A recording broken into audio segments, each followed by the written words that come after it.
Hi there, we're at the top of the hour. We're going to wait a couple minutes for people to start showing up, and we'll be underway shortly. Thanks for your patience.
Okay, we're going to go ahead and get started. We may get some folks who come in a little bit later, but they can pick it up. And as you all know by this point, you will be getting the slides and a recording of this for those of you who are otherwise indisposed.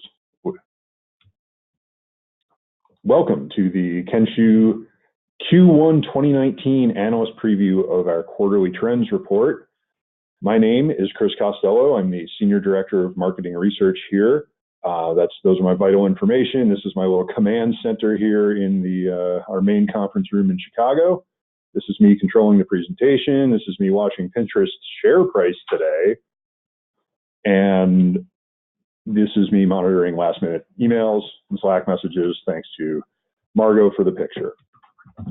Your webinar information, you should all be in listen only mode right now. If you have any questions, there is a Q&A button on the panel.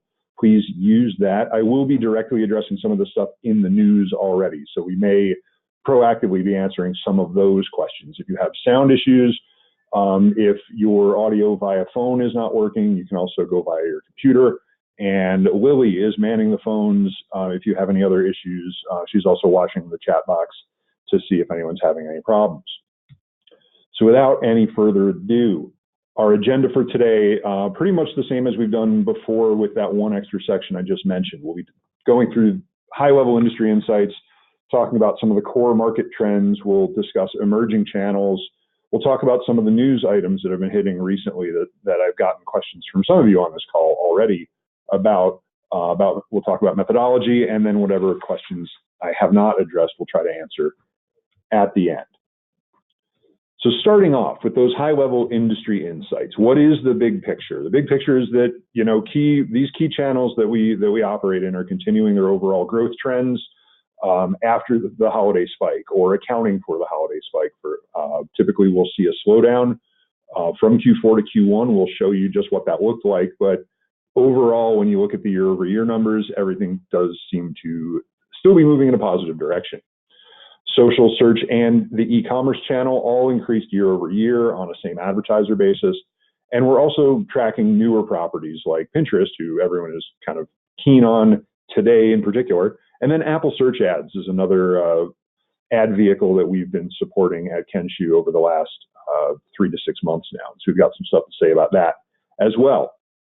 High level for social, one of the key trends we've been looking at overall is that click-through rate as a metric for social, the way that we're measuring it, has been declining over time. So what might be some of the reasons for that? Well, we've talked a lot about not only things like Instagram and Instagram stories, but kind of the more macro category of video ads. And we've shown how that volume has been increasing as a percent of total. In terms of spend, this is what it looks like in terms of impressions. And as that has grown, we've seen this steady decline of click-through rate. And so one of the themes that we see here that may be part of this trend is that there's this increasing emphasis on perhaps more effective branding units than we've had in the past. Before, when you had just a static display for an image, that was one thing. But now we have much richer visual ads going across the Facebook stack. And these are perhaps a little less click-oriented. So as a result, you're starting to see that. There are some other theories we've got. We'll touch on them a little bit later, but this is one of the things that you can see pretty clearly as the share and the volume of video impressions has gone up. The click-through rate overall for social as a channel has gone down. On the search side, this is a search chart, but I'm speaking to social folks here as well. One of the things that we've seen is over time, prices for search clicks have declined. We've explained why many, many times. It's mobile CPCs tend to be cheaper. Shopping campaign CPCs tend to be cheaper, and those are growing faster than the other segments within search. But the click volume has been growing fast enough that not only has overall search growth been maintained for at least 2 years by quarter, it hasn't really changed all that much, but these mobile search clicks and mobile search spend have been growing faster than the rest. And it's kind of a story for social in that I get a lot of questions about the impact of Instagram at a lower CPM. Well, if the lower CPM inventory is growing faster than the rest, it can still lead to net stability in terms of overall spending growth. So that's one of the messages I'd like you to take home from this particular chart. On the e-commerce side, today e-commerce is still primarily Amazon. We're looking now on a same advertiser basis, and we see that spending on these ads grew faster than both search and social. We'll get into the details of those numbers a little later, but here you see roughly about 83% growth year over year. You see that spike in Q4 that you would expect, and that slight drawback going into Q1. And why is that? Well, one of the continuing themes we've seen in this area is you have categories like CPG, consumer electronics. They do see the value of this channel. This is where the shoppers are. In some cases, you've got brands that don't sell things themselves, so it acts as an online storefront that they don't have perhaps on their own natural website. So it's really a natural fit for them. That's one of the reasons we've seen all the positivity in terms of expectations around this as a digital marketing channel. Pinterest, near and dear to everyone's heart today in particular, we've seen strong growth year over year. This is on an unfiltered basis. This is everyone in the pool. And we saw clicks and spend increasing 2x or more compared to Q1 of last year. Impressions a little bit slower than that, but with clicks growing faster than impressions, that translates to higher engagement with those Pinterest ads. And then finally, Apple Search Ads. I mentioned this is something that we at Kenshoo have been supporting now for 6 or 7 months. Tracking back to Q3, we've seen fairly robust growth on this publisher. And it's similar to the value proposition we've seen with those e-commerce channel ads. These are ads that get in front of customers that are close to the moment of purchase. So as such, there's a strong desire and a strong level of receptiveness about being able to hit those searchers and those shoppers with ads very close to that conversion point. A couple of the views that we like to talk about every quarter. We have here mobile growth across both the search and social channels. We see that we're going to see that both of these grow faster than desktop across both of those channels. You see 37% growth year over year for social and 24% for search. And as a share of total, that's 84% of all social spending, and again, half of all search spending in the quarter. Shifting over to product ads, and here obviously you see the effect of Q4 seasonality more dramatically than you may for other segments. You do see that both of these ad types in these channels are growing in the 30s, 32% for social, 38% for search. And both of those channels landed higher in Q1 than they were in Q3. So, we expect this typically where, you have this big spike going into Q4, and then it gives you that momentum and acceleration kind of as you whip around the sun, for those of you who saw whichever Star Trek movie that was in. So those are kind of the high-level findings that we have this quarter for you, but now we're going to get a little more into detail. And if you're wondering at this point, will there be bubble charts? Yes, there will be bubble charts. But first, some columns. Overall, social, we've got, this is the lay of the land. You see impressions growing 20% year over year. You see clicks growing 23% and spending up 27%. Again, you see that decline of spending from Q4 to Q1. That's expected. But the other thing to look at here is if you consider Q4 an outlier and you just draw a line from Q1 to Q1 on the spending, it's fairly linear growth on a same store basis. So that is, good to see in terms of just the constancy and the consistency rather of advertisers' view of spending in the channel. As for the impact on click-through rate and pricing, as we showed on that earlier slide, we have seen downward momentum in terms of click-through rate, but there are a lot of reasons that may go into that. From a pricing point of view, it's a little bit higher than last year, but not by much. There are a bunch of cross currents here on the CPM side. We'll get to that in a second, but overall, we saw that 27% growth in social compared to Q1 of 2018. The big movers have been the same big movers that we've been tracking over the last several quarters: Instagram, video ads, mobile ads.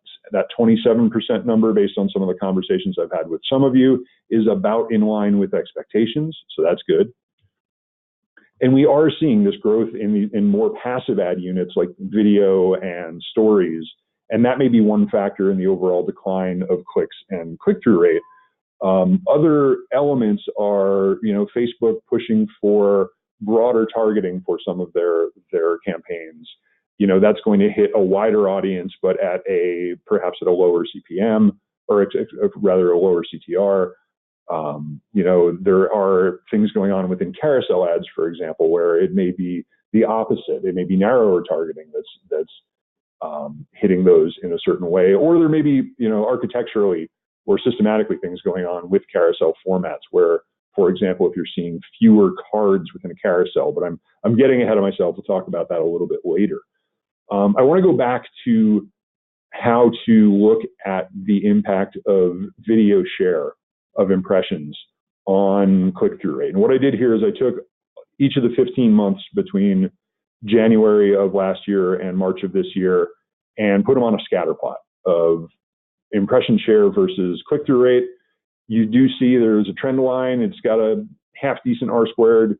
In broad terms, that 0.53 means that the variation in the share of impressions roughly explains over 50%, 53% of the variation of click-through rate. So in terms of, is it the prime mover of this? Well, it's a big factor. Is it the only thing? Not necessarily.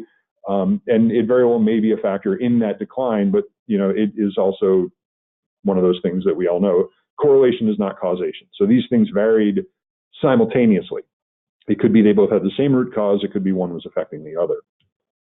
One of the other things, just to get back to this whole idea of both visual formats and just diversity of formats in general, is a year ago, you see that the middle two colors of this bar are carousel product ads. These are specifically social dynamic ads for products in the carousel or multi-link format, and then video ads.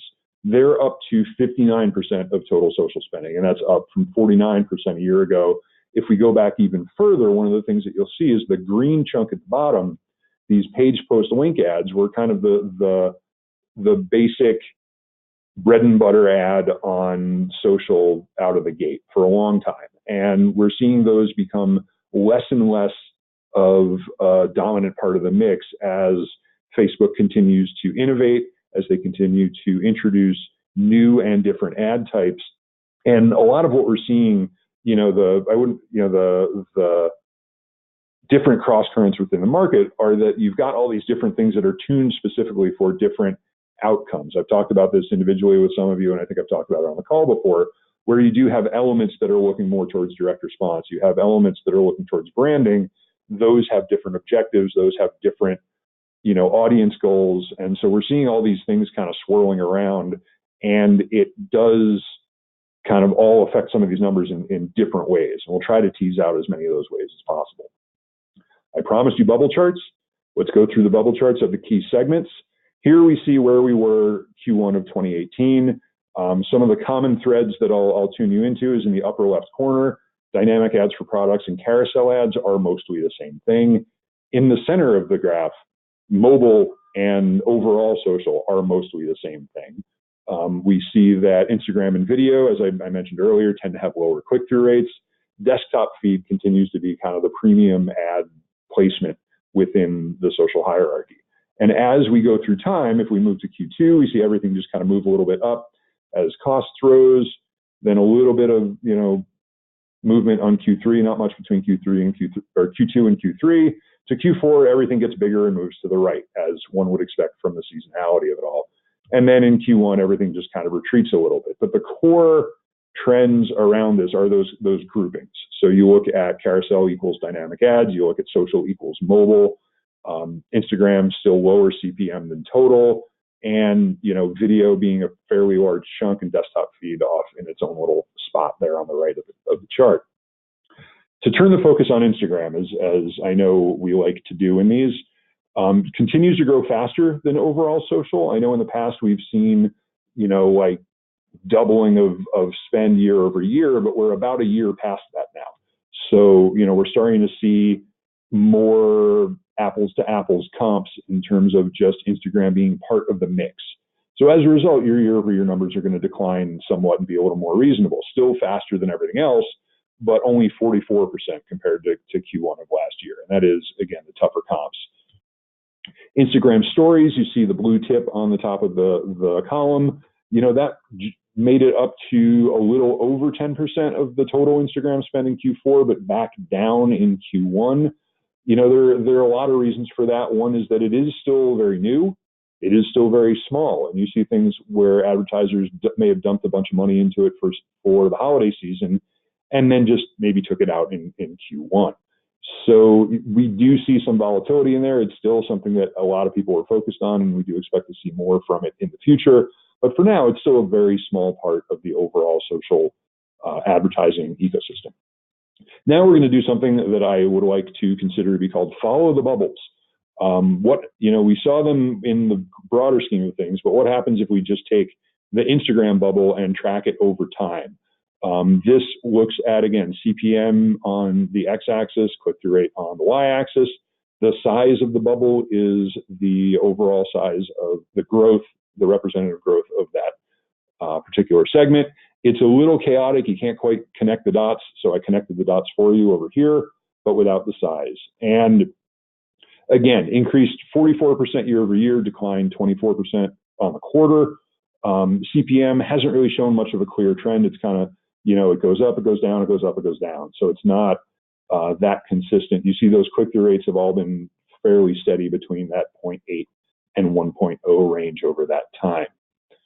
Next area we want to focus on, we've talked about this regularly, and that's social video. One of the things I'd point out is that it only declined about 2% in Q1 versus the previous quarter, given that e-commerce is not necessarily as, video is not as big for e-commerce as it is for other segments, although e-commerce does do video. That is not all that surprising. You're not going to have as severe seasonality within this ad type. There's some, but not as much. And then at 44%, the blue line here shows the share of total, and it's 44% in Q1. That is bigger than just regular link ads and all carousel ads. So, video is probably has the plurality of spending when you look at what Facebook calls post types, which are different than ad types and different from objectives and different from placements. But within the post type slice of the world, video is king right now. And let's follow the bubbles for them as well.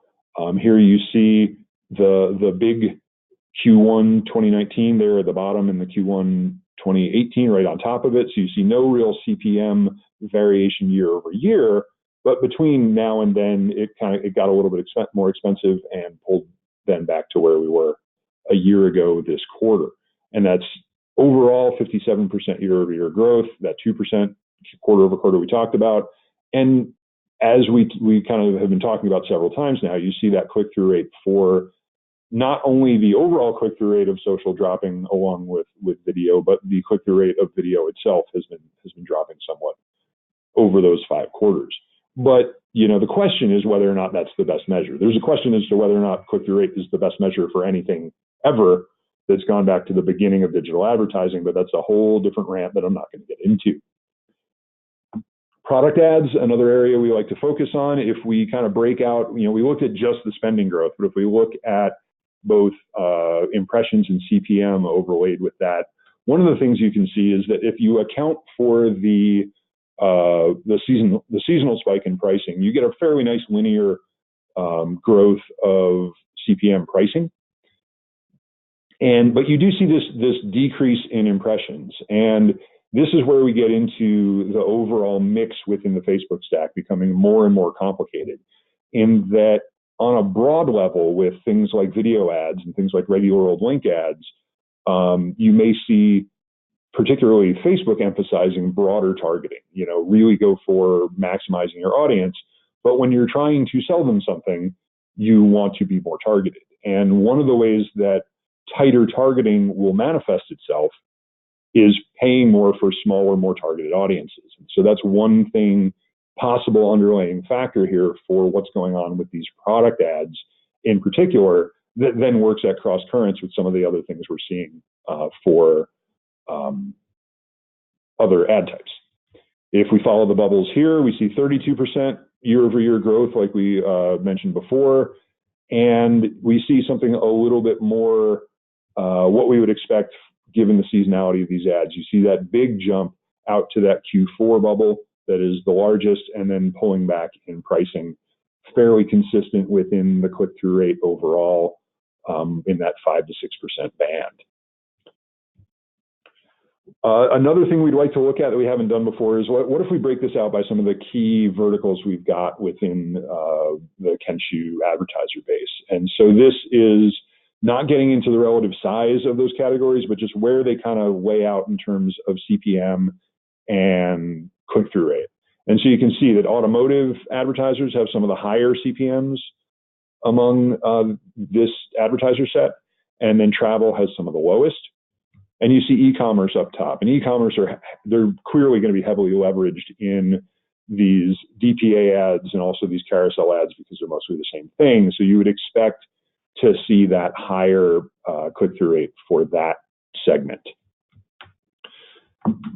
That concludes the social portion of the presentation. If you want to turn away from your computer for a second to check the Pinterest stock price, that's okay.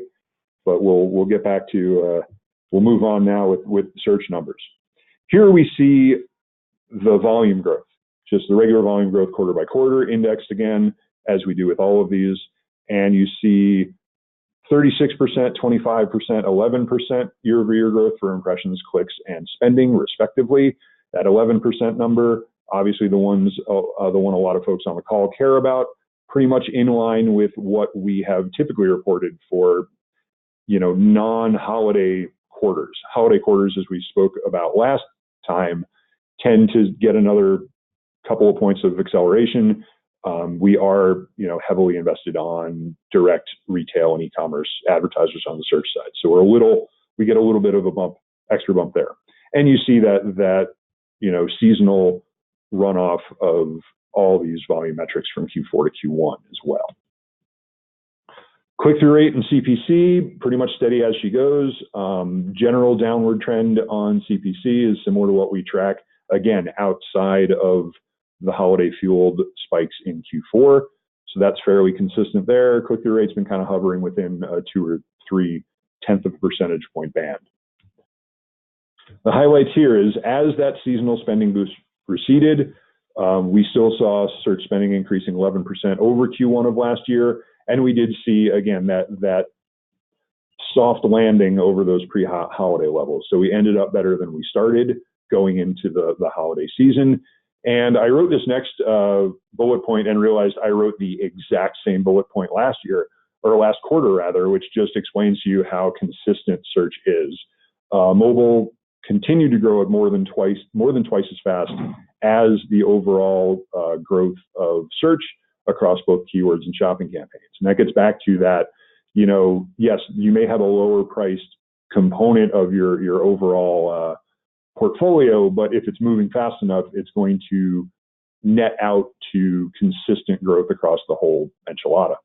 And now I'm hungry. Let's look at our bubble charts. Here again, these are not mutually exclusive categories. That's worth pointing out here because we do have smartphone shopping, all shopping, and desktop shopping down in the bottom left.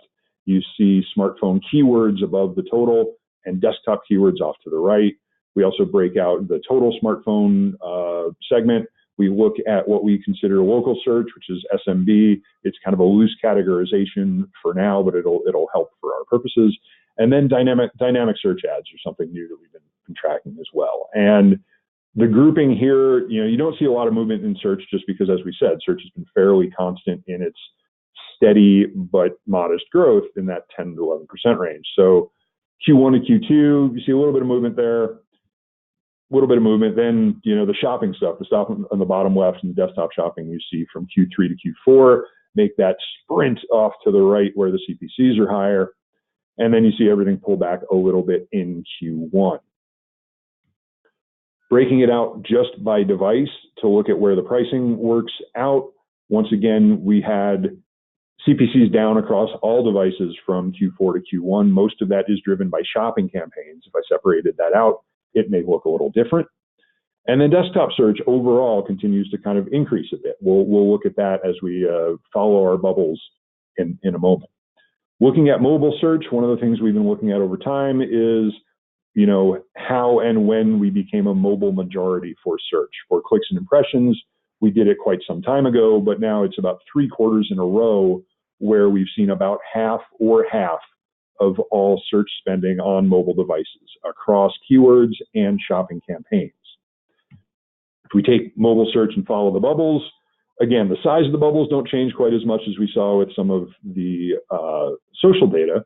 But then, if we just trace the CPC and click-through rate, you see how they're generally going down and to the left. So they're getting cheaper and they're getting clicked on somewhat less. And a lot of this is as advertisers continue to mine, particularly on the product ad, on the shopping campaign side, as they continue to mine the long tail of their product offerings, you're going to get, as long as you get your search in front of the right person when they're looking for it, it's a win if someone clicks on it. But we do see less volume there. There a little less competition down in the long tail, so CPCs tend to be a bit less.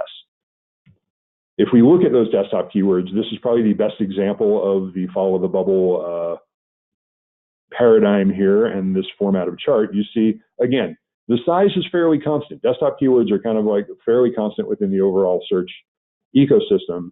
And you see a pretty linear move up and to the right with that additional spike of Q4 goosing the CPC just a little bit. Now we can do our industry view for search. Here we have CPC on the unlabeled x-axis, sorry about that, and click-through rate on the y. You see, again, we just talked about how mobile ads and shopping ads tend to have lower CPCs and click-through rate relative to other ad types. E-commerce, obviously, big players in both of those areas. That explains that position on the chart. And we see travel and finance both having very high levels of engagement with paid search ads. This is something particularly for travel, I've noticed in the past. One of these days I'll drill down more and have a little more depth on it, but that day is not today. So that's search. Let's see how we're doing on time, and we'll move on to our emerging channels. E-commerce channel advertising. This is the same chart that I showed you earlier with the 83% growth year over year on a same advertiser basis. And we also see only a 6% decline from Q4 to Q1. And that's 11% growth over Q3 to throw even more numbers at you.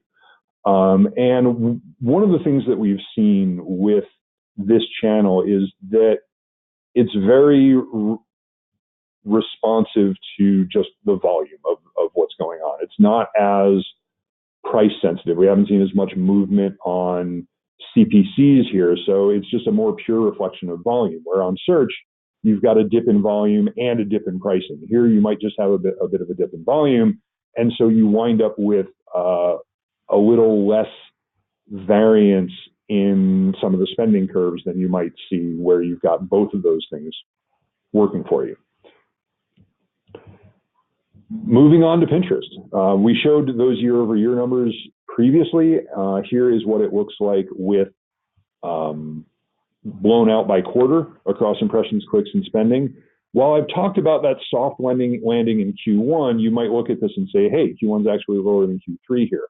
But if you remember last quarter, one of the things we talked about was that the planning nature of Pinterest and the kind of the long game of a lot of the use case of Pinterest lended itself to an earlier spike on spending that we are hypothesizing as part of that holiday spending that happened in Q3. So we saw big growth from Q2 to Q3, which means that, you know, we're not really looking at apples to apples when we're talking about pre and post holiday. If you consider Q3 to be part of that holiday spend, then we're not quite apples to apples there. Looking from a pricing point of view, on a CPM basis, if you take out the bit of a seasonal spike in Q4, you see, you know, kind of level pricing from Q3 to Q1, general overall increase, still a year-over-year increase regardless. And on a CPC basis, you see a little bit more of a spike in Q3 back when we saw that increase in activity that we think was part of that holiday planning process. But overall, CPMs up 15% year over year, CPCs up 4% year over year. We show both of these because, again, Pinterest lives in this kind of sweet spot between search and social. It behaves similarly to one or the other, depending on how you're thinking about it. So it makes a little more sense to kind of give you the option of how you want to view pricing trends. Apple search ads, our new friends over in Cupertino. Here, this is a different view of what we looked at before. Before we looked at total growth, but a little bit of insider baseball about how we are organized.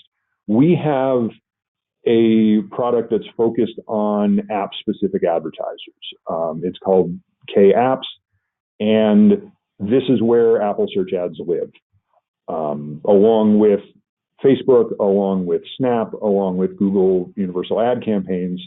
And in a short period of time, we've seen Apple search ads make up a third of the total spending across all of these advertisers. Now, we do have some app install advertisers in Kenshoo Social. That's, like I said, this is a little bit of insider baseball. This might be a little bit too nuanced, and I'm being a little too clever, but that'll happen from time to time. But it's just another way to look at this rapid adoption we've seen of these Apple search ads. And as I said before, it's similar to the proposition for e-commerce, where you're close to the checkout. You're essentially in the checkout lane with the customer. So that's a place where advertisers want to be and where they see results.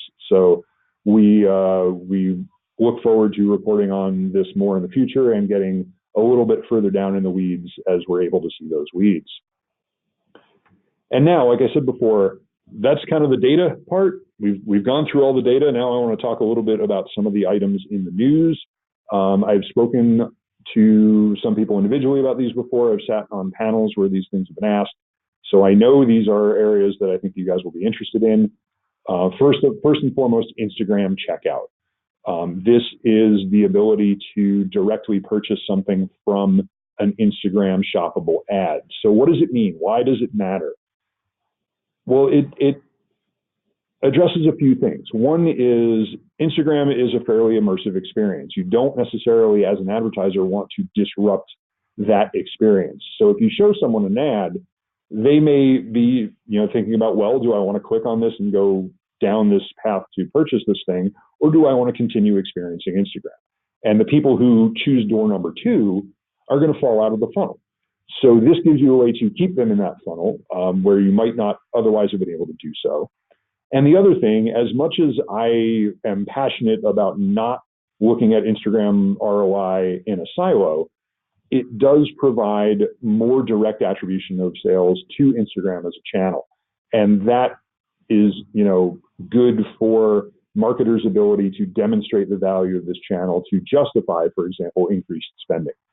So, it keeps more people in the funnel. It lets you see the funnel a little bit better as it relates to Instagram. Those are both net positives. But the one thing I would tell you is this is still a medium-term thing in terms of the impact. It's currently a limited rollout. I think the initial rollout was something like 20 brands, and it's in shoppable posts, which are different from ads. As those two things grow outwards, we may see more direct impact on things like ad spending numbers, but I wouldn't expect that in the short term. Another thing that people have been talking about are Google and third-party ad targeting restrictions. This has been framed around Apple and their ITP efforts. And so what does this mean? Why does it matter? Well, to be honest, the industry has been moving towards this post-cookie world ever since Apple started talking about ITP. It's been very real for everyone involved to come up with a way to identify users in ways that are less obtrusive, that are more in line with privacy laws and all that kind of thing. And so that's one thing. There's a technological approach to trying to figure out how to get past this. And there, you can kind of look up what people have been doing on that front. But the other thing to do is, I mentioned how click-through rate is perhaps a dubious measure within digital marketing. We do a lot of things in digital because we can. Multi-touch attribution, we did because we had all this click data. We had all these individual breadcrumbs, and we started to get very obsessed about stitching them together on a per user basis and using that to look at the impact all across the funnel.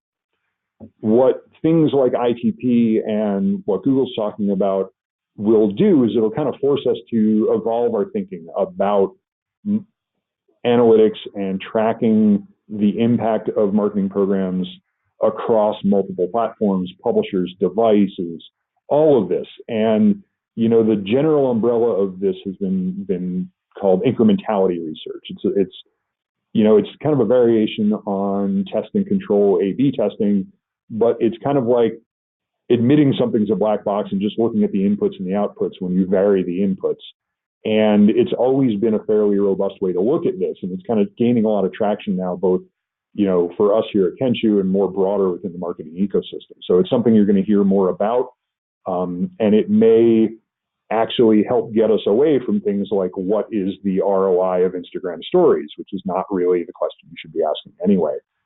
The other thing with this is it may have a differential impact on different elements of the digital ecosystem. The walled gardens, the power trio of paid search and paid social and e-commerce tend to have a lot of data within the walls of those gardens that may not be affected as much as other areas, like, display advertising, programmatic display, for example. So anyone who tells you they know what's going to happen because of this is probably making it up. Everyone is kind of wait and see, figure out how this goes from this point forward. We'll definitely be tracking this in the future, but this is kind of where we think this has an effect on the overall market. One other thing that I've tracked a little bit is that Google is focusing more on the Google Assistant results page, showing more detailed search results, showing what they're calling smart results. What does that mean? Well, we know that voice search is rising as a total share of what's going on within search. And as goes the results page for voice searches, so goes the ad inventory. As they tune this, as they figure it out, they will start to figure out how to show ads against it in a more effective way. And in fact, a companion part on Search Engine Land instead of Search Engine Journal, talking about how ads are coming to Assistant. They've started testing ads. They're making it official. They're rolling this stuff out. So, we talk a lot about how voice search may be monetized, and the voice search to text results has always been one of the more obvious forms that we see that, and this is kind of proof of that. Local business profiles, moving back over to Instagram, saw that they rolled out in-app local business profile pages. So you can get more detailed information about if you are a business on Instagram and someone clicks on your post and clicks on your profile, they'll see what are your hours, where's your location, that kind of stuff. So what does that mean? Why does it matter? It's just better hooks between Instagram and local businesses. It kind of empowers that SMB branding channel for these types of businesses that will help them see, actual returns of people walking through their door from their Instagram advertising campaigns. So that's going to be something that could shake loose ad spending from a lot of smaller advertisers on the Instagram side to that overall total. Finally, this it's written by my good friend and manager, Margot, sitting here next to me. We saw this and wanted to talk about it. This is Google adding third-party site links to ad results for products. And what it means is instead of being restricted to links to your own website for your search results, this, Google has started to whitelist certain third parties, particularly Amazon and Best Buy, where you can have links to those sites from, if I'm paying for the search ad, I can drive traffic to those sites. And this could open the door to increased search spending from certain verticals like CPG that don't typically invest in paid search because they're not selling things on their website.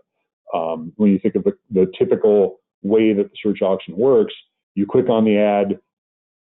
If you get high click-through rates, it helps your overall quality score, and there's a whole self-fulfilling reinforcing loop that if you're not selling something on your website, you might be less inclined to get that benefit. Now we may see more of that happening. Finally, Pinterest, our topic of the day, has announced that they can optimize ad campaigns for conversions. I think we saw some hints of this previously. And what does that mean? Why does it matter? It helps marketers see the impact of Pinterest across the conversion funnel and then act on that impact and be able to manage their campaigns and tune their campaigns based on those downstream conversions as opposed to just looking for traffic. And that's the news. A little bit about the data. Again, these are all the different platforms we are on. We are across 15 months with over 500 billion impressions, over 6 billion aggregated spending. And we have indexed our volume metrics, so we don't want to tell you exactly how much money is going through the platform at any given time, but you see the volumes show the relative change. And then we do adjust for currency fluctuations. So we don't do the currency adjustment until the end of the period we're looking at, as requested by some of the folks on this call. And as for filtering, starting in a while ago now, we've looked at 15 consecutive months of spending. So all months within the period to be included. We do whack a couple additional outliers, and some channels and publishers, actually Pinterest and Apple, not e-commerce in this particular view, may be shown on an unfiltered basis. And the reason for that is newer and emerging channels tend to be very dynamic. When you see rapid growth, doing things on a same store basis tends to miss a lot of what's going on. With that, I'm going to look at what questions we've got so far, and to set you up for that, I'm going to show you my little thing I put together here of I hope to know more, or I may not know as much as Brand Stark, but I hope to be less cryptic. So let me get our question pane over here. I got it. Any context? There are going to be some questions on Pinterest, and out of respect for what's going on with the IPO today, I don't want to get too deep into that. Obviously, we have seen growth in spending. That's the primary message that we're talking about. We have seen traction among advertisers.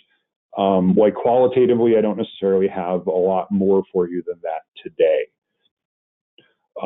So that's just a general approach on Pinterest questions. I apologize in advance. Question, how do you think Facebook's pivot towards communication and privacy will impact the efficacy of the platform for advertising? I've gotten this question a couple times about messaging. It kind of depends on what they mean by private. And the thing that I would point to is, you know, there are ads in Gmail. So just the fact that you're looking at it as more of a communicative medium doesn't necessarily mean that you can't be targeted as an audience. So there are a lot of details that have to shake loose on the on what that means on the WhatsApp and Messenger and all that kind of coming together. But by and large, I think it's going back to an older Facebook experience where you're not necessarily following brands, but they can still potentially target you and serve you stuff. They could they could still serve you on Facebook proper. It's like Instagram. It's not like everyone's going to be on there full time necessarily. You have opportunities to reach people at different times with different messages. Growth in Amazon and Apple ads coming from Google search, other channels, or incremental to spending. It's kind of, it's in our own self-interest to look for incremental spending. It's like we're trying to think. Our ethos is rising tide lifts all boats in almost all cases. So with Amazon in particular, we've definitely seen anecdotally dollars coming from non-digital marketing sources. It's very hard to quantify this. So generally, it's a blend of both, but we like to encourage that people, take money from offline advertising. At 11:23, someone said that the slides seem to be delayed. Hopefully that got resolved, and if not, you will be getting copies of the slides and of the recording. The question about why aren't shopping ads priced higher since they are direct response with strong attribution? That is a good question. I don't have a good answer. Some of it is long tail. Some of it is because they may be products are very specific, and so you're going to have less head-to-head competition for individual products that you are responsible for selling. So I think that is one of the reasons you see, and it's one of those things that you see as the inventory, as we talked about the long tail, as the long tail gets scaled up within your programs, overall CPMs go down. So that kind of bolsters that theory that it has to do with, it's similar to, if I go way back when we didn't have shopping ads as much and we just had brand keywords and non-brand keywords, the longer the non-brand keyword, the cheaper the CPC was. So I think it's similar to that in that you get more uniqueness with product ads, therefore less direct competition, therefore less upward price pressure. So I said I didn't know, and then I knew. So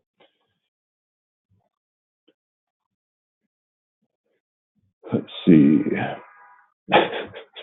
I might have missed this, but can you please remind us why ROI for Instagram stories is not something we should be looking at, and does this apply to Facebook newsfeed as well? The reason that I don't like thinking about ROI for Instagram stories is that it's part of a broader campaign.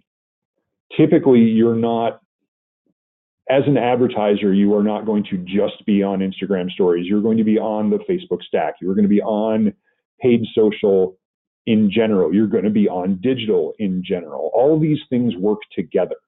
And if you look at, without really, really good attribution, the more visual nature of Instagram is going to lend itself to less direct interaction. And when you don't have the direct interaction, you very well may be clobbered by something downstream that happens before you get a conversion or before you get the return on investment.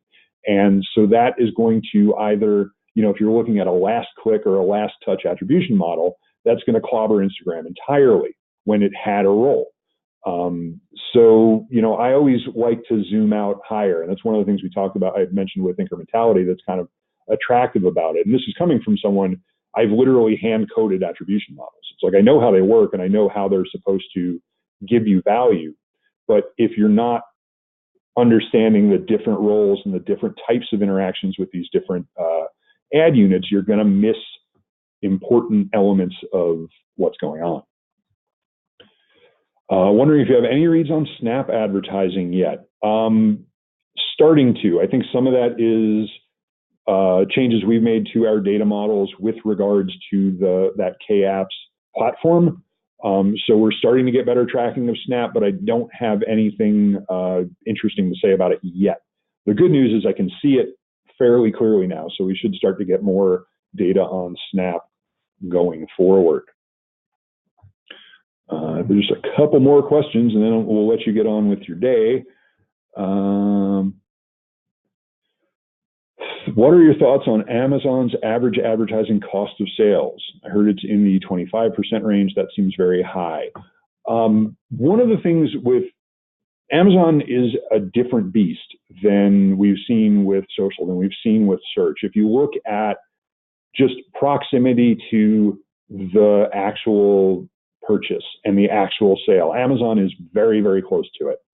Search is somewhat less close to it, and then social is somewhat less close to it than that. So this kind of goes to how all these different things work together, and why you can see incremental spend going to them that doesn't necessarily cannibalize each other. They serve the audience at different times in different ways. And if you're serving them, the thing about Amazon or about e-commerce advertising, online retail, is that it's all fairly self-contained. So within this kind of attribution world, you have a lot more direct hooks from the impression to the click to the sale. And just from a very localized phenomenon, you're able to see the value much more in much more detail than you might with some of the other channels. And so, if the costs are higher, that's because advertisers are getting the return they need from it. So that's kind of the short pat answer. So I think that somewhere in there was the answer to your question. So now if we go back to our good friend Brand Stark, I hope I didn't spoil anything for those of you here. You can always go to kenshoo.com and look at case studies. Case studies are really good for more direct anecdotal evidence of some of the newer things that we might not have the numerical volume to analyze in full. So I recommend you check them out. We've got a couple that I tagged in green here for search, a couple in orange for e-commerce and Amazon. We've got social, we've got Pinterest. We've got one that didn't say in the title and I didn't click through to it. So you can figure out what that one is.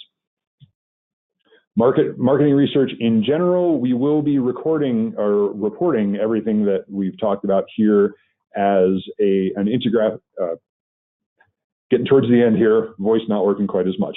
As an interactive infographic that we will be releasing on Tuesday, along with a long form report on Tuesday, and we'll also be doing a more marketer-focused version of this same content on Tuesday in case you've been distracted by, Pinterest stock prices during this call. Other insights, we've really kind of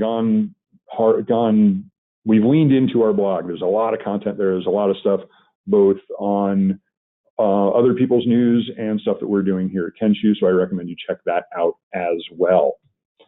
And that brings us to the end. I will give you 5 minutes back.